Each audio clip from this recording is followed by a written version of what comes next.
Lando Norris has arrived as a racing driver. And I didn't say that Lando was going to win 6 races and Piastri 3 because I necessarily am the biggest Lando Norris fan in the world, but I said it because, there's something about him, his driving style, and his ability to go back and learn that I think is absolutely critical uh, for for success at that level. Here's what I mean. The Australian GP was a test of everything, especially for Lando Norris. It was a test of his biggest, what I would say, racing foibles, racing fears. I don't know the guy well enough to put that kind of term on it, but there was rain. We know from Sao Paulo last year, Lando Norris hates the rain. He had pressure from Oscar Piastri, and he had pressure from Verstappen. And this was throughout the course of the entire race. And Lando Norris handled all 3 of those things beautifully, and he raced so well. If you listen to him on his radio communication, he was just spot on. He was calm. He sounded like he was in a conference room, just having a casual conversation with his racing engineers. And that's not something that you can say about all of the drivers on the grid. I do think that this is the year that Lando Norris could win a championship. And having defeated all of those mental enemies, I think he is clear. He's free and clear to race for the rest of the year. And I think he will do so very well, especially given how fast the McLaren cars are. I mean, at one point, there was a huge gap to Verstappen, and Verstappen was no longer on the screen. Now, that got reeled in due to some safety cars. But yeah, the McLaren is fast and Lando is confident. I think that this is probably going to be his season. That's why I rushed so quickly to get my predictions out, because I wanted to be able to say that before I actually saw this race, so that I could claim that, I got some, a couple of predictions right. I did not do that last year. Let's talk about Piastri. He responded to and respected team orders. He's another great driver. I think, given another couple of years of development, I think he will be in the running for his own championships, depending on whether or not he has the car or the permission to do so. And Zach Brown, he learned that, in order to get the best out of Lando Norris, you have to set him up for success. And that means not necessarily letting the drivers fight all the time. There's some strategic points where you have to tell your number 2 driver to fall back and let the lead driver take control of the race, maintain control of the race, and make sure that they didn't crash. Now, there was a message when and a lot of people I think would call it, a bit counterintuitive. So Piastri was very close to Lando Norris during some of the opening laps of the race, and they were telling him, to stay back, to not fight. That makes sense because the racing line was very thin, right? The track was wet, and there's just kind of that narrow path that the cars could keep traction on. And when Piastri was either in DRS or approaching DRS, they told him not to fight Lando. Now, then later on, he was not really in fighting distance, and they said, okay, race, but keep it clean. Now, in my mind, initially, I was thinking to myself, well, why would they then say, he's 3 seconds away from Lando? Why would they say, okay, you're free to race? I think it was for show. I think that they want to keep Oscar Piastri happy, but they also want to win the Drivers' Championship this year. And so what they were doing is telling him that it's okay to fight when he was in no position to fight. And so that's just a little bit of window dressing, and I think it was just them trying to keep Piastri happy. And the other thing is McLaren definitely learned how to build a fast car. I do wonder with the new regulations in 2026, how that's going to be. But then again, I wonder how that's going to be for every team. Mercedes, I think that they kind of proved that Toto Wolff is a team manager. I think he got very emotional over the last few years, and we really saw Mercedes drop off. But this year, I think that they included a lot of the feedback that Lewis Hamilton was giving for the car. And Toto Wolff also secured Kimi Antonelli. And let's not forget, Kimi Antonelli was one of two rookies that actually kept the car on track. There were 6 rookies on the grid. Only 2 of them survived the entire race, and some very seasoned, very great drivers did not. Fernando Alonso was one. Carlos Sainz was another. I think that Carlos Sainz, and we'll talk about him a little bit more as the lead strategist for Williams. I think Carlos Sainz had some problems with the safety car mode. Maybe didn't know where some of the buttons were, kind of wandering through the dark, trying to figure out where stuff was. Ended up with a short shift that caused the RPMs to rev out and for him to spin. I don't think it was direct driver input. I think it was kind of a systems thing, and he was out of the race. But back to Mercedes, I think given a few more laps, I think Kimi Antonelli probably would have passed George Russell. And the one thing that is not going well for Mercedes is I don't think that they have built a particularly fast car this year. The top 3, Lando, Piastri, and Verstappen pulled away from George Russell at the very beginning of the race. And I think that if it wasn't for the 20-something safety cars that were brought out during the race, I think that their Mercedes car would have been stuck way back in midfield. And we honestly don't know how the cars are performing. And I don't think that we're going to know that until we get a more consistent bit of weather, like some drier conditions. Right now, we learned about mentalities. We learned about who was struggling as drivers to either to learn the car or to control the car. And yeah, the actual cars themselves, I don't think that the final grid results really told the story. I can't wait for next week so we can see what's going on there. Red Bull, they're still currently a one-man show. They are the Verstappen show, and he did a masterful job coming in,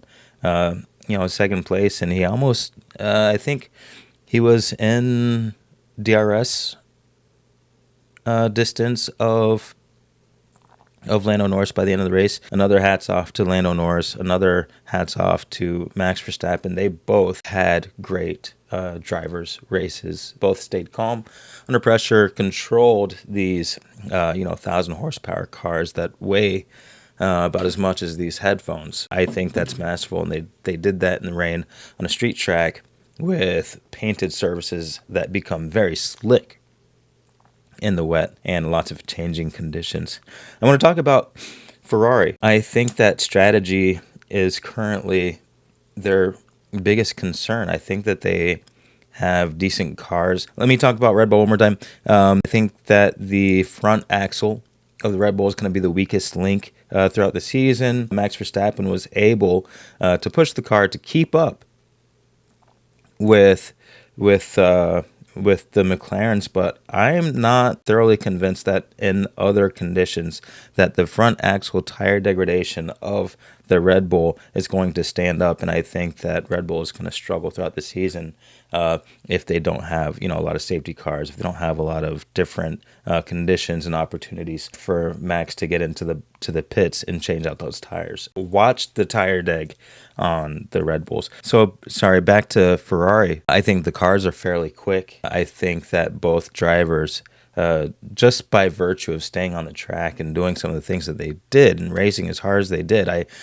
both drivers have really good control over their cars. But I think that there's a lack of trust between the race engineers and the drivers, and you can see that with two incidents. One is when Charles Leclerc's race engineer said, I think it might be the water. Well, yeah, I think that's fairly obvious, and Leclerc, for better or for worse, stated that over the radio that yes, that is fairly obvious. And I think that some folks might say, hey, Leclerc, why are you so rude to your race engineer? Like, you could have used context to determine that he was actually talking about the watering system. But he didn't say that, and words are very important. In technical endeavors, which racing is, words are very important. Say you're writing some code and you have something that's lost in translation, and somebody says 2 not 1, which they really meant to say 2 0 1, completely different things. When you're driving that fast with millions of dollars on the line, you want to hear very precise feedback from your race engineer. So instead of saying I think it could be the water, cut out I think it could be. That's a lot of words. That's a lot of airtime. You could just say probably the watering system. And I think that would have helped Ferrari. Those kind of things, that real true attention to detail when it comes to talking about strategy. I think if you go over to Lewis Hamilton, they're going back and forth about the K1 thing, and the race engineer kept saying it. And I trust that Lewis Hamilton was seeing something about the conditions on the track during the drive that made whatever that K1, passing thing kind of impossible to use. Maybe it's like, if I use K1, I'll spin out or something like that. And he just didn't feel it when he was trying to catch up with Albon. I think that Ferrari's, I think it was an 8 and 10 finish. I think it could have been avoided by listening to their drivers about tire choice. And Red Bull did a great job at the end of the day. They kept Max out maybe one lap longer than I thought they were going to, and at the very last second, because I feel like Red Bull strategy was completely dialed in, they were like box, like Max barely had any time to get in. And I think that Lewis Hamilton told Ferrari, his race engineer, that these are the wrong tires, and turns out he was right. So there's, I think Ferrari has the makings for a great year. They really just have to pay attention to the specifics, like the little teeny tiny details, because that is the difference between a championship winning team and one that just has a decent season. They need to pay attention to the details. Now, Williams, on the other hand, they did really well. James Vowles even came out and said that there was another strategist in the pits with them. And as I mentioned before, Carlos Sainz did have a spin out. It finished off the race for him, but he stayed active. He stayed active on the pit wall, and he had great insight about changing to inters and changing into inters. Williams did, and I think that really allowed Albon to stay out there and fight against Hamilton for so long. The timing is just really, really good. Another team that I think dropped the ball, and is it a coincidence that they're related to Ferrari? I'm talking about Haas. Their driver wanted to come in, and I can't remember the exact situation with the tires, but his pit wall said, you know what, just stay out. And eventually, I think it was a couple of laps later, they boxed their cars, and it was too late. The window of staying competitive was over, and Haas suffered because of that. I want to give a shout out to Oliver Bierman, one of two rookies that kept the car on track massively. Great job. Not one of his first races, but I think it was quite amazing. But Kimi Antonelli, I think, if he keeps doing what he's doing, he's going to get Rookie of the Year. And in 2026, who knows, he might have a standout season. And I think that George Russell has reason to be worried about this guy. Antonelli started in 18th or 19th, ended in 4th. George Russell started in 3rd or 4th, ended in 3rd or 4th. I think Kimi Antonelli just has a lot more kinetic energy and talent and skill. He took on board, the other rookies, Jack Doohan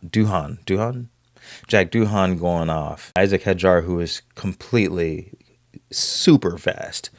He went off, and Kimi Antonelli, I think he took that on board. And if you looked at his his crash in Monza last year, you would think that maybe he's, too young to be ready. But, maybe he just had to work out some nerves because his performance in Australia, to me, that proves that that Toto Wolff definitely made the right decision in getting him in there. George Russell, great drive. He kept the car on the track, but I think that it's only a matter of time before Antonelli overtakes him in terms of driver importance over there at Mercedes. I don't know if I have enough information on the other teams to really, really talk about how they did, but I'm very excited for I think it's the Chinese GP that's coming up next, because hopefully the weather's a little bit more better and we can really get a chance to see these cars stretch their legs and see what kind of potential they have. And I also hope that behind the scenes, and I know that Lewis Hamilton has to be very polite to Ferrari, because Ferrari is one of those teams